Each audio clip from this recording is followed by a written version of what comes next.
Hey everyone, welcome to Ableton Live Part 4. This is the fourth class in my 6-part mega class that I'm calling Ultimate Ableton Live, where we're going to be covering Ableton Live in excruciating detail, giving you every tool that you need to be a master of Ableton Live. If you've gone through the first 3 classes, you are awesome. If you haven't, it's not too late to be awesome.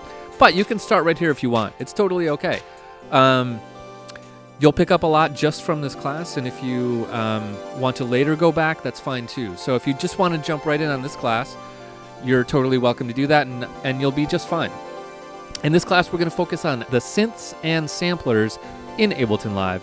That is to say, all of the instruments in Ableton Live. If we look up here, that's all of these things. We're going to go through a bunch of detail for every single one of these. I'm going to walk you through how to program these different synths.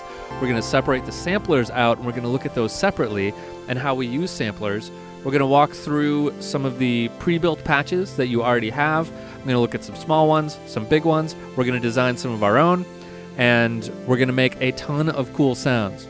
Now, in addition to that, like always, I'm going to be talking a lot about the workflow of Ableton Live, some tips for working with Ableton Live in terms of key command, how I make tracks, organizing your clips, and also we're going to spend a good amount of time on the basics of synthesis here so that you really understand not only how to use these instruments that are in Ableton Live, but how to use any synthesizer you come across. I love teaching synthesis, and I do it almost every day in my IRL classes. I don't know if that was a super dated term or not, but in my real world classes, I teach synthesis all the time. So I'm really excited to talk about synthesis in this class with the Ableton Live instruments.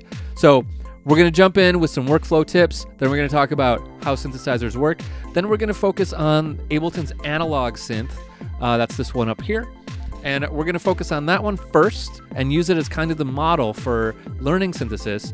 And then from there, we're going to go down the whole list and do all of them. So I hope you choose to join us. It's going to be a great class. To be honest, I know it's a great class because I just finished filming it. I always film these first ones after I film the whole class. So I just finished making the whole class. It's taken me about a month. It's a long one, so there's a ton of content in here.